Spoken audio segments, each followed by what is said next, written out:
Every little thing you think that you need. Every little thing you think that you need.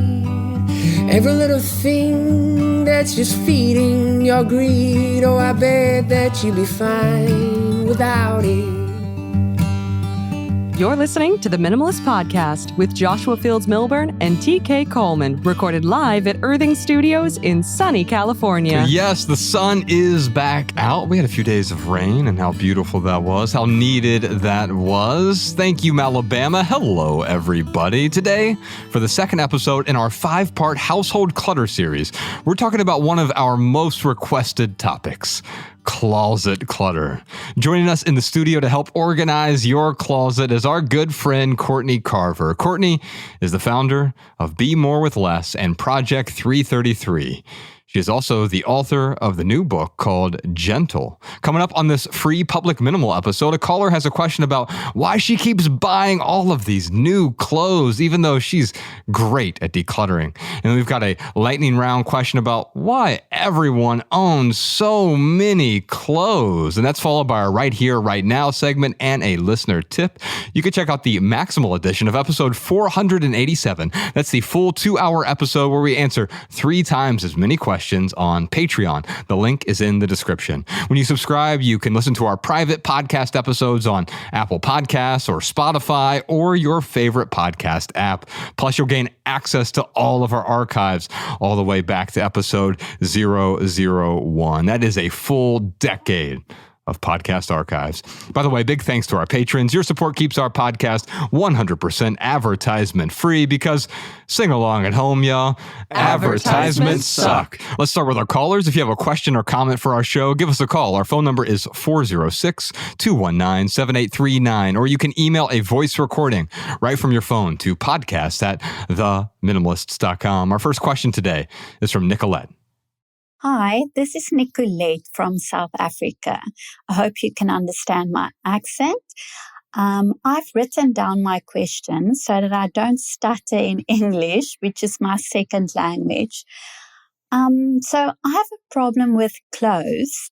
I cannot stop buying clothes, but surprisingly, I have a very, very minimalist closet. Like, for example, I've got 2 sets of exercise clothes, 3 sets of pajamas, 5 pairs of shoes, pants. I just have a black and a brown one, about 5 dresses, 3 warm jerseys. See, here is the thing. I'm great at decluttering, but I cannot stop buying. Sometimes I will have a new piece of clothing only for a week or 2, and then I will declutter it. I'm always getting rid of clothes, but I'm always buying new ones. It's not a brand or fashion thing at all. I wear what is comfortable. I have no idea what's fashionable, and I have no brand names. I don't understand what lies behind this compulsive buying and discarding of clothes. It has been like this for the last 20 years at least. I also don't watch TV, so I'm not exposed to advertisements, or like you guys say in America, advertisements. I keep thinking, if I can just buy these next 3 items, then I will have the perfect closet.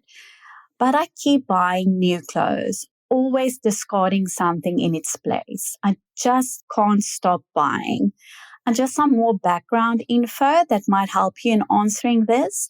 I also don't have a very big budget. I can't afford what I'm doing.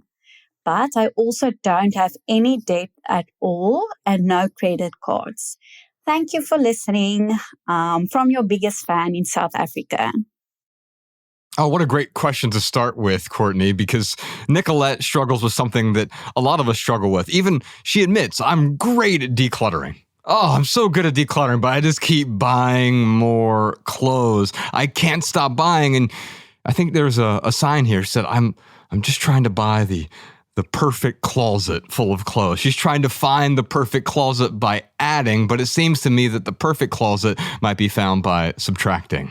Yeah, this could have been my story. Except I didn't do the decluttering part. So I just collected, and I always thought that next piece would complete me or complete my closet. And this is it sounds like the perfect time for her to try something like Project 333 because she's asking the right questions. She wants to know what's underneath this. And the best way to find out is to give yourself a break from shopping, at least 3 months, a complete shopping ban of all clothes, and see what comes up for you. See what that discomfort is all about, because it is a little different for everyone. But I think when you're ready to break that cycle of buy, declutter, especially where you say it's really impacting you financially, give it a try and see what comes up for you, because it sounds like you're right on the cusp of a lot of answers. When you talk about Project 333, just for those who are uninformed, I have a couple things. One is whenever we do tours, I can always tell who's doing Project 333 because they are the best dressed people at our tour stops. And so Project 333 is you take 3 months and it's just 33 items, correct? It's 33 items: clothing, jewelry, accessories, and shoes. And you don't have to give away everything else. Just hide it, get it out of sight for those 3 months so you can sample what it's like to dress with less and to kind of give up that need for something new. Because at least for me, I was always thinking that this new thing would make me a little bit better or a little happier or appear to be more successful. And that never happened, actually. And so when I stopped buying clothes for 3 months, I thought it would just last for those 3 months. And here we are, 15 years later, and I'm still like 33 items or less every 3 months. TK, I'd love to talk about the psychology behind this, because quite often it's about getting more in order to become perfect or complete. In fact, the Latin root of perfect just means complete. It doesn't mean flawless. We often use complete to mean, or we use perfect to mean flawless now. But what she's saying is, I want a complete closet. But to complete your closet, it may not have anything to do with getting more. It's about understanding the psychology behind that, behind consumerism, which is an ideology that these externalities will complete you in some way. And so then, of course, you go out and you buy more things, and she can't even afford it. The most affordable item, however, is the item that you leave on the shelf. The most affordable item is the item you already have in your closet, and it may be covered up by a whole lot of closet clutter that's getting in the way of those clothes you might actually enjoy. Talk to me a bit about the psychology behind this disease of more. Yeah, this could be an opportunity to reframe completion as participation in a life-giving process, as opposed to the realization of some kind of idealized state. There's nothing wrong with seeking completion or seeking what we might use the word perfection to label. But when we look at it as some sort of destination we can arrive at, we tend to end up as that proverbial, chasing after the dangling piece of candy or whatever it may be that we never actually reach. But who was it? I believe it was Carl Jung who said something to the effect that it's not meaning that we seek, it's that experience of being alive, that adventure of being alive. And something that I suspect could be going on here, I love to talk with Nicolette a little bit more, is that maybe buying clothes is near or at the top of the most exciting things going on in her life. Because what we heard was things like, I don't have TV, which I applaud. I don't have any debt, which I applaud. But there's a lot of virtuous I don't haves, I don't do going on. But the other side of that virtue, though, is what am I doing that makes me come alive? And one of the things that we're understanding about addiction is that it's not just about physiological dependence, right? It's about having something that I don't want to do. I don't like the consequences of it, but I can't make myself stop doing it. And one of the things we have to do when we're dealing with that is kick that addiction off the pedestal by saying, I'm going to create a life where this isn't the most exciting thing that I have going on. Because if I'm sitting at home 4 o'clock in the afternoon and I got nothing to do, well, I may not want to drink. I may not want to smoke. I may not want to eat that junk food, but what else do I have going on? And junk food is pretty exciting. Alcohol is pretty exciting. And if I don't have anything to rival that, then I'm probably going to do it. So if buying clothes is the most exciting thing you have going on, or it's the most reliable way of introducing some much needed variety and aliveness into your life, it's going to be incredibly difficult to stop that. So I would step back and I would ask myself, what am I living for? What is my behavior, this compulsive behavior, telling me about my legitimate needs? And don't despise that. That's a good thing. I need some variety. I need some novelty. And how can I set up my life in such a way that I'm pursuing that novelty in a way that is life-giving without requiring me to buy anything? Now, Courtney, one of the things, the common objections to Project 333 or any sort of capsule wardrobe challenge is that it might lack that variety. But I found the opposite to be true. It's not that you don't dress with variety. It's just that you have boundaries around that variety. Right. And what's so interesting, what TK was just saying, I was thinking about that before you even started talking, was that when she removes the shopping for a few months, she may find that there are other things that she's more interested in, and then she'll have more resources for whatever that thing is. But it might take a minute of being quiet. And now I forgot the question. The question has to do with variety. When we're paring down our clothes and setting up some boundaries, which may be perceived to be radical boundaries, like having only 33 pieces of clothes, but when she has 5 dresses and several pairs of pajamas and then exercise clothes, and she has all of these different things, it feels like variety, but it also feels overwhelming. Right. I think that lack of variety that people are concerned with actually turns into more creativity, either within or outside of the wardrobe. I see a lot of people getting really creative when they have limits, when they have boundaries around what's in their closet. And on the flip side, I see people like me who really didn't care about fashion or clothes that much, being able to free themselves of that pressure to find the perfect thing or what looks great on them or whatever it is, to focus their energies on things they actually care about, they're actually interested in. And the irony of that is you're one of the most fashionable people I know because you have these boundaries set up. And so you always look great because having fewer clothes means you own only the things that you really enjoy. You know, we've been doing these new videos, me and Savvy D and Jordan No More. We're going out into retail stores and sneaking in and filming some videos. And one that I did recently, I was in a Levi's store and the jeans right up front were on the sale rack and it said 50% off. And I look at the camera and I said, oh, they're 50% off. I'd be dumb not to buy them. And I paused. I said, well, wait, they're 100% off if I just leave them on the shelf. Because I don't need another pair of jeans. And there's nothing wrong with jeans. There's nothing wrong with getting them on sale either. But when a sale propels me into that impulse, that moment of, I must buy these, there's this moment of scarcity, well, then I've already lost. I've lost to the marketers. I've lost to the advertisers. I've lost to the corporation or to the retailers. When I can step back and say, well, wait a minute. Do I need another pair of jeans? Or the jeans that I have just fine. In fact, maybe I have too many pairs of pants. Maybe I have too many dresses or exercise clothes or pajamas. And maybe the perfect closet isn't out there in the retail stores. It's already in my existing closet. And it comes by setting up some of those boundaries like Project 333. Nicolette, I'd love to give you a copy of TK's book, Emotional Clutter, because I think there's a particular kind of clutter underneath this clutter.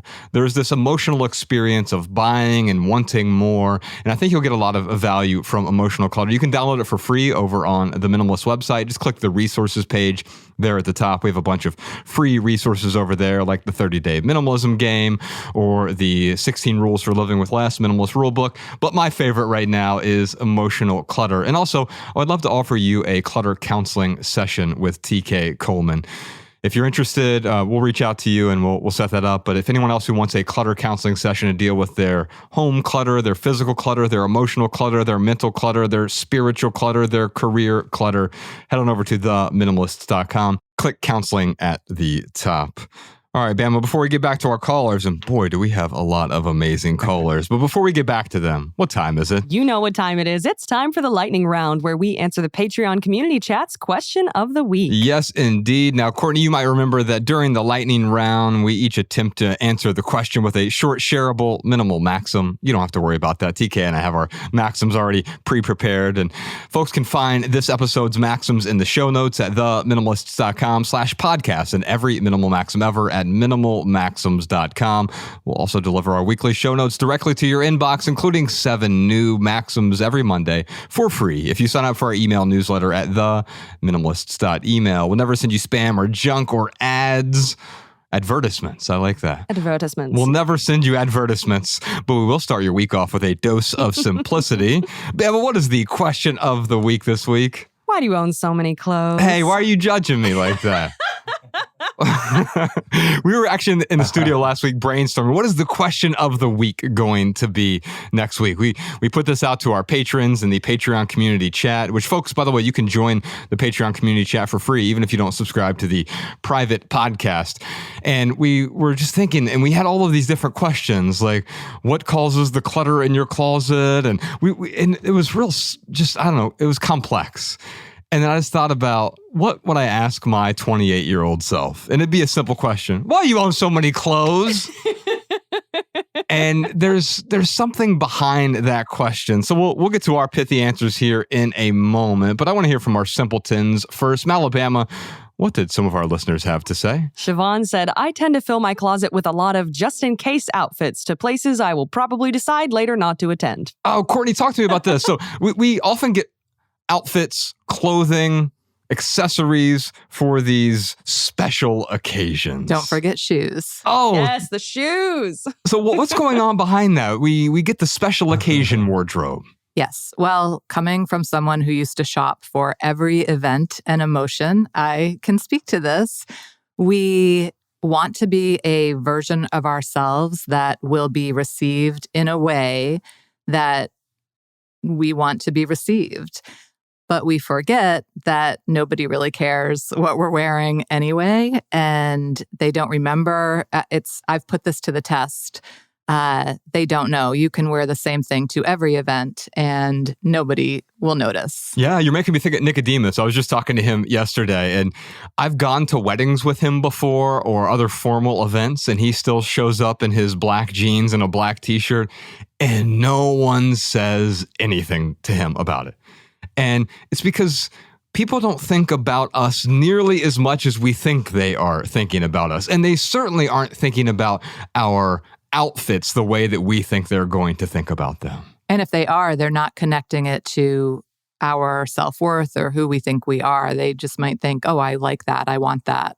Right. Yeah. And I think we do that with cars quite often. And I think that will translate to clothes as well, where it's like, I see TK driving up in a Lamborghini. I'm not like, I want to be more like TK Coleman. I want to own the Lamborghini as well. And the same thing can be said about the clothes. I want to own the Lamborghini of clothes, whether that's the Prada or the Gucci or the whatever, whatever's in vogue at the moment, right? I want to own that. I'm not impressed by the person. I just like the physical good that they're draped in. Sometimes, by the way, we project a little bit because you can grow up in an environment where people make fun of you for having the wrong pair of shoes, or you can suffer some humiliating experiences where it's like, what does that dude have on? And other kids laugh at you, and you can carry that with you for the rest of your life. And you say, I'm never going to fail at that again. I'm never going to be laughed at for what I wear again. And then you find yourself locked in this pattern of always trying to keep up to avoid those kinds of experiences. Yeah, I'm thinking about hip-hop artist E40. He said a lot of guys who will buy an $80,000 car before they own a house. Yeah. And I think the same is true with our clothes quite often. There are a lot of us who will buy $1,000 pair of Balmain jeans, but ride the bus. And because we can't afford the car, not because, not that riding the bus is good or bad, but I'd rather own a car, but like I can't afford the car because these jeans are so freaking expensive. And then it leads into, maybe I can't pay my grocery bill because these jeans are so expensive. Maybe I'm punishing my future self and going into debt so I could buy these things that aren't going to actually complete me. In fact, if anything, they incomplete me in a way. Tim had a comment for us. Tim said, I have a lot in my closet because family members always bought me clothes for my birthday and Christmas. I took in 10 shirts for every one I minimized for a solid decade. Now, there's something interesting here. TK, maybe you could talk to me about the internal locus of control versus external. The first commenter, Siobhan, she took full responsibility for her own closet clutter. And what I see Tim doing here is he's beginning to take responsibility because he's writing in and he's taking ownership of the situation. But it's easy for us to blame our clutter problems on external factors, and especially the people in our lives. I would have such a clutter-free life if it wasn't for my husband or daughter or kids or mom or all of these people that keep giving me stuff. What's going on behind that? Now, by the way, I think it's important to affirm that that can be true, right? Cause and effect is a reality. It actually is true in many cases that you would have an easier life if you didn't have this or that person to think about or take care of. It can actually be true that I would have more sleep if I didn't have these kids, right? That might be true. But the thing to remember is I can observe that cause and effect relationship and say, that's real. If I lived a life other than the one I now have, these things would be easier, but that life is no longer accessible to me.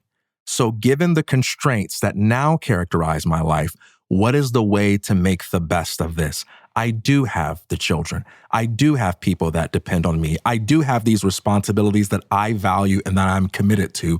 And so what can I do now to make the most of this? And that's when you start to set those boundaries with people and say, hey, I love you so much. And I know when you give me these things, you're only giving it to me because it's your way of expressing your consideration of me.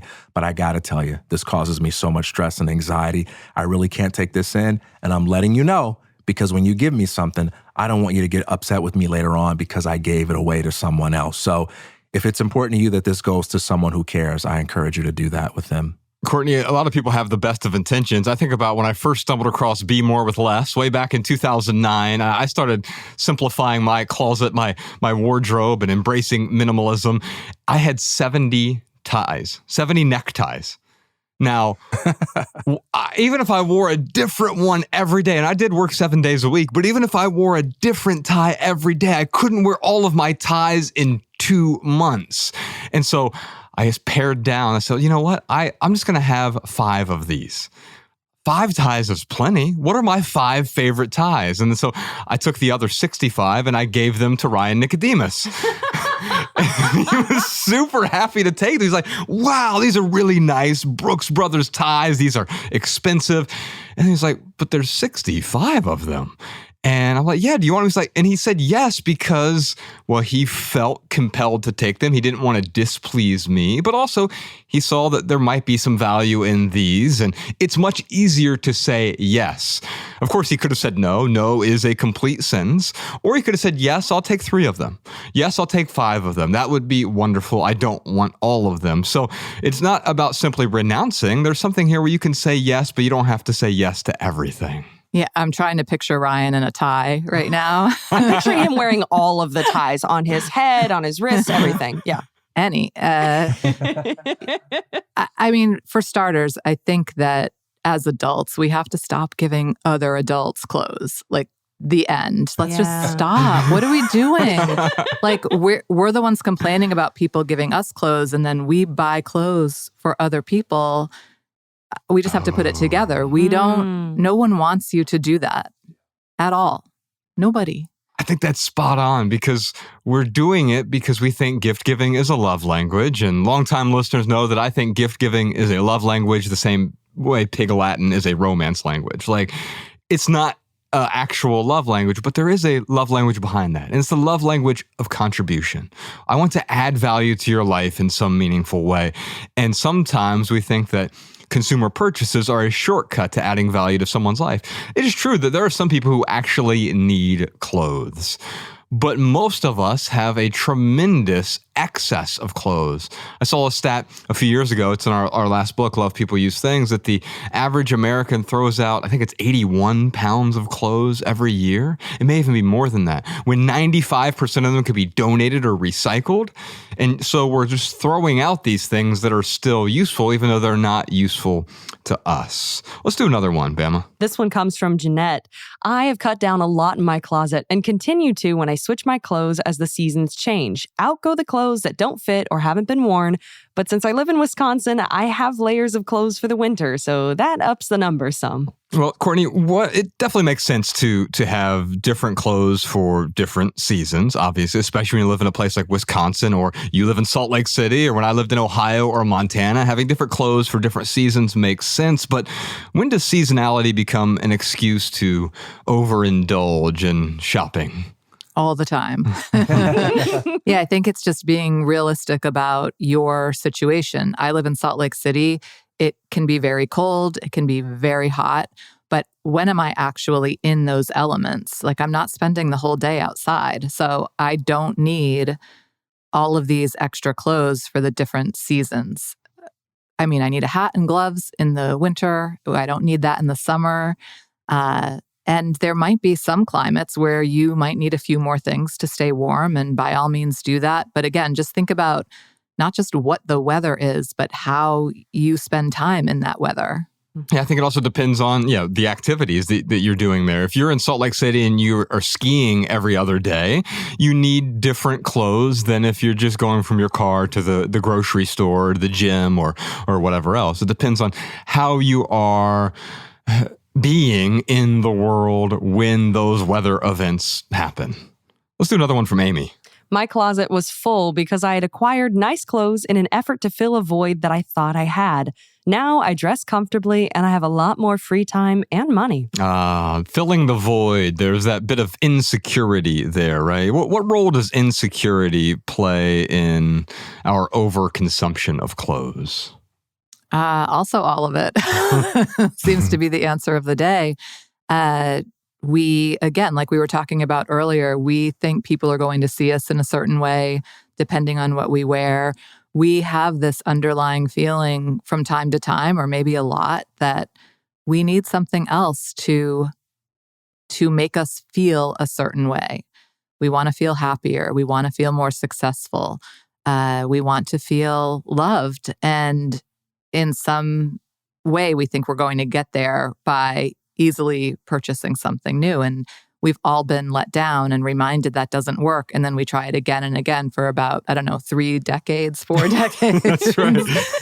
And then we get the memo, like, this doesn't work. Yeah, the definition of insanity, right? Trying the same thing over and over, expecting a different result. It's like, well, you know what?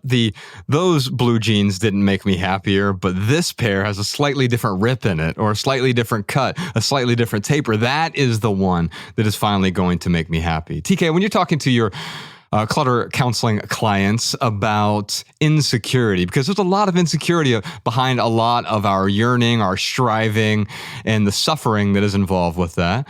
Talk to me a bit about insecurity and the role that it plays in our overconsumption.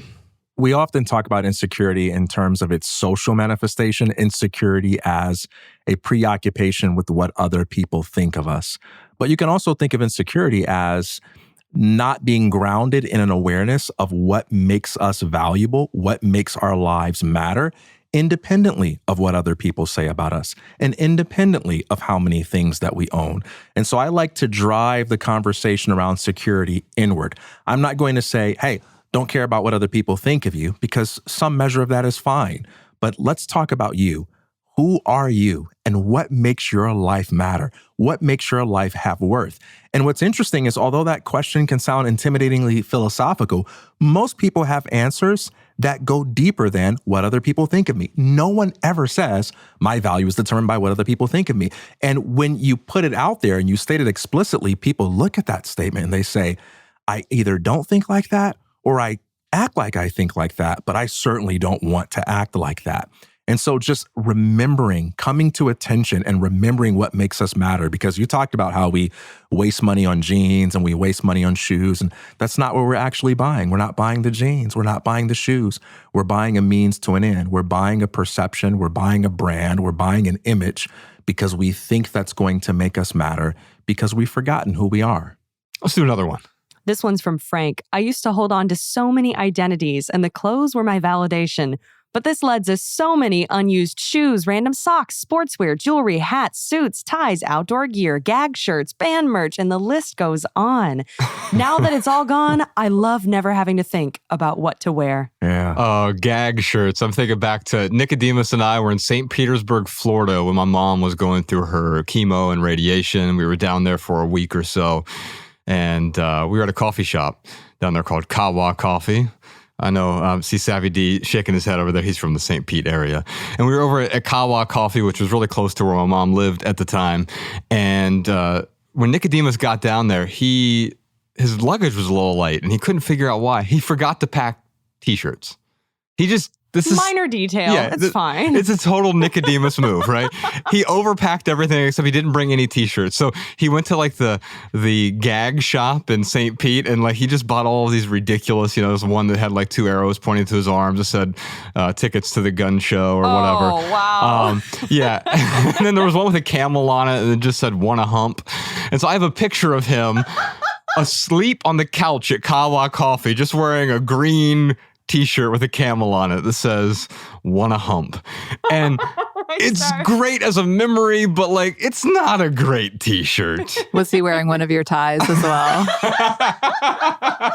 But that's the trap we fall into when we are, as adults, buying other adults' clothes. It's usually you see something like, oh yeah, my friend loves coffee. Here's this punny coffee shirt. Or, oh, my mom loves birds. Like, here's a picture of a bird on a shirt. That's the trap that we fall into because we think that would make a great gift. Yeah. And band merch is another interesting thing because it can commemorate a moment that you had. Like it's like buying a piece of art sometimes. I was just at a thrift shop this weekend. We had our Sunday symposium up in Santa Barbara, and across the street from the venue, there's like this old thrift shop. I went in there and there were like old band merch shirts from the 70s and 80s and 90s. Some of these shirts are $600. And one of them was like $250 and it was just on a Hanes t-shirt, but it was an actual shirt from the tour. So you're buying something. I understand that. But Courtney, I want to talk a bit about identity. Our identities are often shaped by the costumes we wear. And it doesn't mean like a Halloween costume necessarily, but we try to project an image onto the world. This is who I am as a person. But how does a sort of false identity lead to purchasing excess clothes? Well, I think a great example of this would be when I used to buy shoes that I couldn't really walk in very far because they just hurt my feet so much. And so I would drive around in flip-flops and then throw on a pair of heels before I walked into a meeting to be like, I am powerful. Mm-hmm. You should buy something from me. Yep. And then I would just be in tears by the time I got in the car. My feet were bleeding. Like it just goes back to that same thing of trying to say, this is who I am. Mm-hmm. Like, look at me. Look at what I'm wearing. This is who I am. Yeah. And I think at some point, at least for me, I just got to the point where I was like, maybe don't look at me. I'm just going to wear what I want and what feels good. And let's take it from there. So... Yeah. Talk to me a bit about identity clutter, TK, because I think that's in a lot of our things, but especially in our clothes, because that's the one thing that we take out of our house and have with us throughout the day. So it's one of the things that follows us around. And I don't want to despise that because I think what Courtney says is right on point here. I want to wear what makes me feel good because when you feel good about what you have on, you do act more confidently, right? Mm-hmm. And so there's something to the power shoes that's legitimate.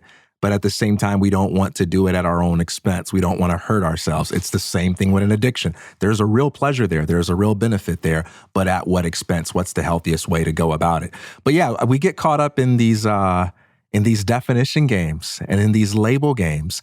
And we often feel like we don't measure up unless we check on what everyone else is doing first. We receive our cues from them, and then we dress what we think is the safe way to dress. What is the way to dress that's going to make me not noticed in a negative way, and I kind of can blend in with the cool people? And I guess one of the weaknesses of that approach is that you're always in reaction mode when you live that way. And it's really hard to be creative when you're taking your cues from the world in reaction mode. Creators are people who innovate, they take risks, they take chances doing things that don't require other people to give them permission, which is why all the trendsetters in fashion are people who do absolutely ridiculous things with clothes before anyone else thinks it's cool. And then everyone else hypnotizes themselves into thinking that it's cool because someone did it with confidence. And I think you want to live your life on that leading edge of creativity with everything that you do, not just clothes. Make things cool. If you want to be creative with clothes, there are great examples of that. There are people who, you look at them at first, you're like, that's crazy what they're wearing. And then 6 months later, everyone is wearing it. I think back to the early 1990s, crisscross. You remember, jump, jump. They were discovered in a mall by Jermaine Dupri, and I think somewhere in Greater Atlanta.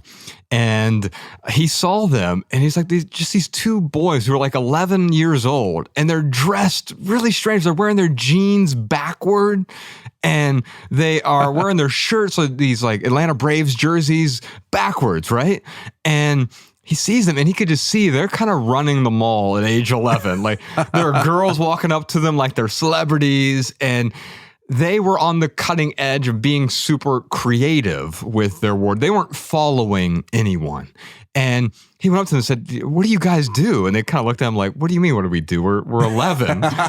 We hang out at the mall and like, we're just fly, right? Like, that was their thing. And you know what? He's like, I think you would make great music. And they're like, we're not musicians. He's like, well, we'll figure that out. And they did figure it out. And, you know, they had several big hit songs, but they also, for a year or two, changed culture because they were on that bleeding edge where they were super creative. They were taking risks. And guess what? A lot of people who saw them wearing the backwards jerseys or the backwards jeans were like, that's so stupid. What a fad or what a trend. And of course it was a fad or a trend, but I can't say that it was stupid. It was hyper creative.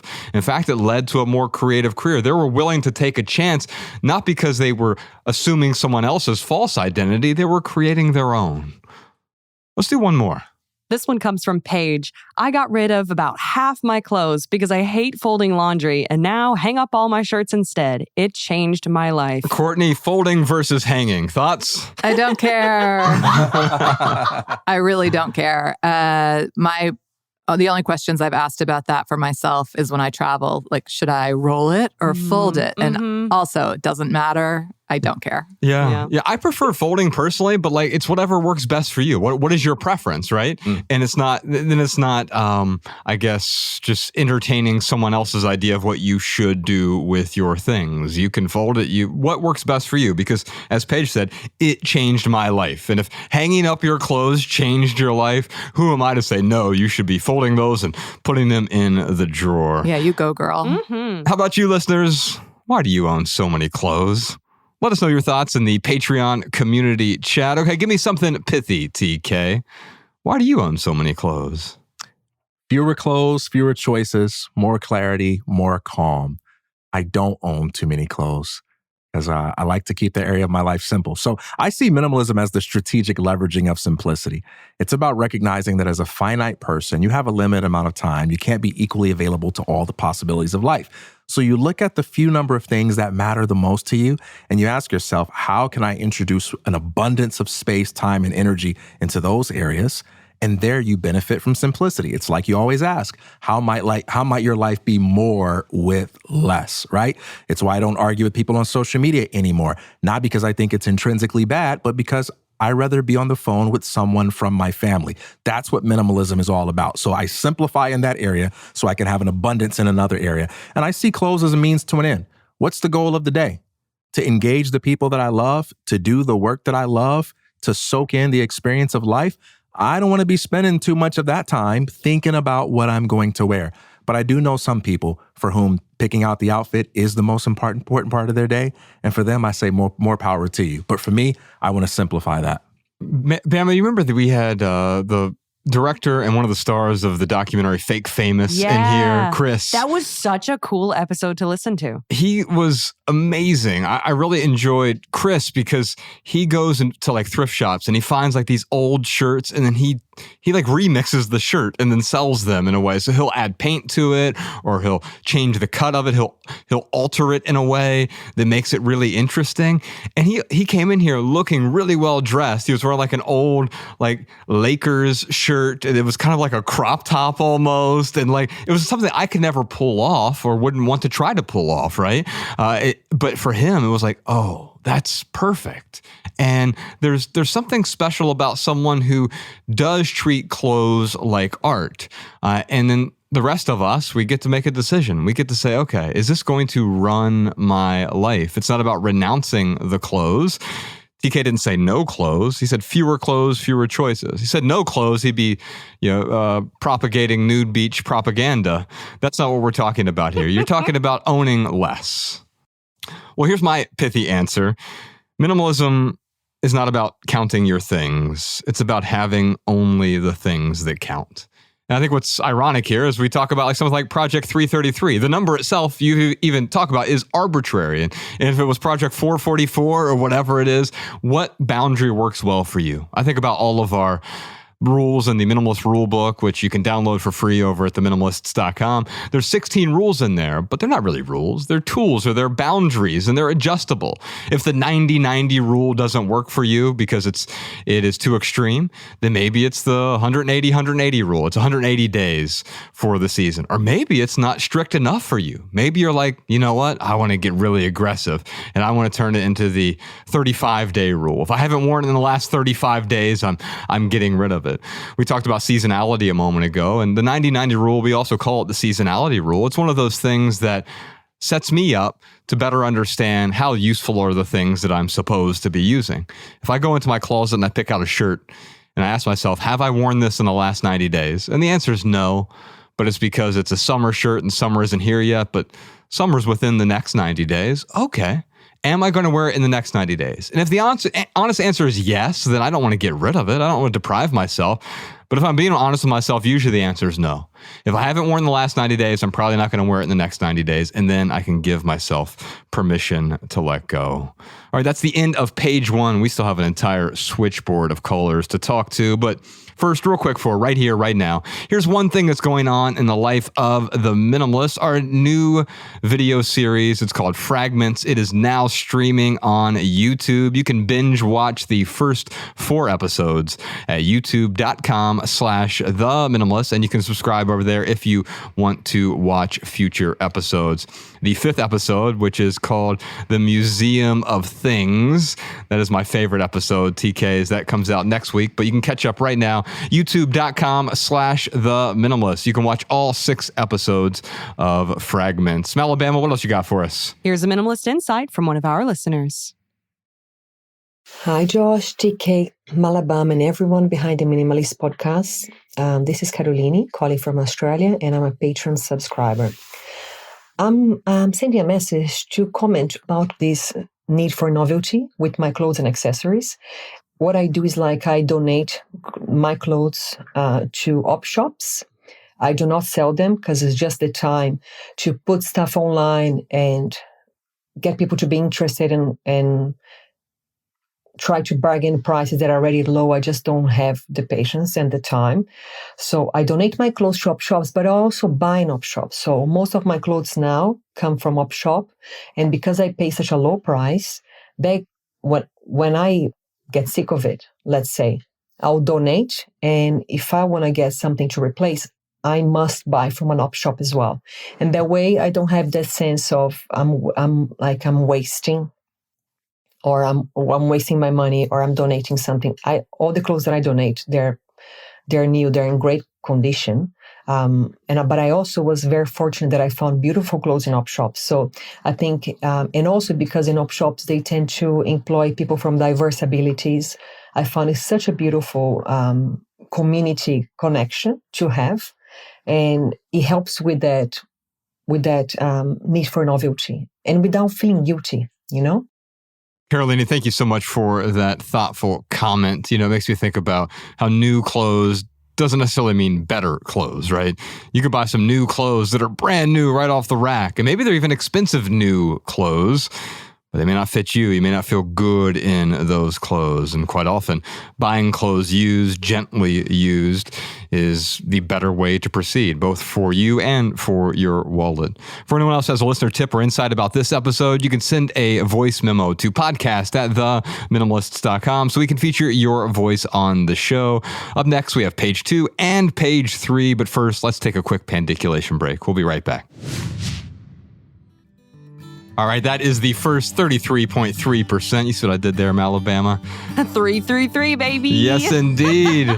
That is the first 33.3% of episode 478. We'll see you on Patreon for the full Maximal edition with Courtney Carver, which includes answers to a bunch more amazing questions. Questions like, how do I apply minimalism to the clothes I'm required to wear for work?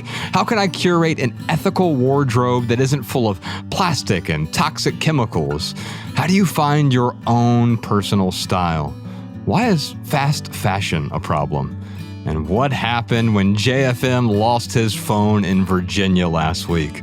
Oh boy. Plus, we got a million more questions and simple living segments over on the Minimalist Private Podcast on Patreon. Big thanks to our guest today, Courtney Carver. Her new book is called Gentle. We'll also put a link to that in the show notes, as well as Be More with Less and Project 333. And that is our minimal episode for today. Big thanks to Earthing Studios for the recording space. On behalf of Ryan Nicodemus, TK Coleman, Alabama, post-production Peter, Spire Jeff and Spire Dave, Savvy D on the board, and the rest of our team, I'm Joshua Fields Milburn. If you leave here with just one message, let it be this.